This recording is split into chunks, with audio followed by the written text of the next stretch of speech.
Hello, it's day one of our Faith in Action study together as we look at James and just go through this whole book for a month and just look at what God might be saying to us. And as we've looked at James 1, verses 1 to 4, just those four short verses, I just really reminded this morning of a story of when I was in Malaysia a couple of years ago. We went to an orphanage that one of the churches ran.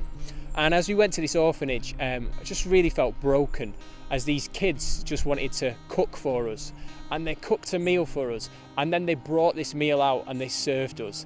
And I just couldn't cope with it. And I really wanted to take the plate back to the kitchen and wash up, which will be a shock to everyone, because that's not the kind of thing I'm really into doing. And I just couldn't cope that these kids that appeared to have nothing wanted to just serve us. And they were really upset that we wanted to help them, and they served us. And then at the end of that, they put on a performance, and it was a performance I'll never forget. It absolutely broke me to see these kids that had nothing just serve with such joy. And right at the outset of what James says in his letter, he says, consider it pure joy when you face trials of all kinds. And you know, it's like, for me, it's like when we face hard times, the last thing I'm thinking about is joy.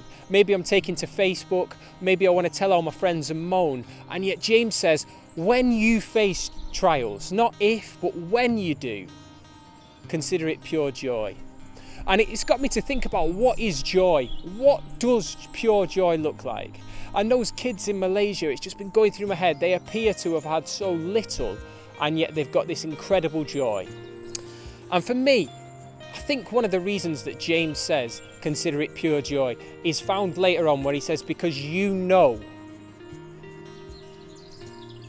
that your trials can produce perseverance. And I think that's the difference. I think James, when he's talking to these people, what he's saying is now you're a Christian, now you're a believer, now Jesus is in your life, now you're a new creation. Consider it pure joy, because God can do things even with the mess in our lives. Even when a situation seems hopeless, God can do something about it. And it just took me to that hopeless situation, an orphanage where kids are sat there, and I've been through some horrible scenarios and find themselves without any parents. And yet the pure joy, because they have experienced the love and peace and forgiveness of Jesus. And that is the thing that when we consider Jesus, when we consider everything that he's done for us, we get joy.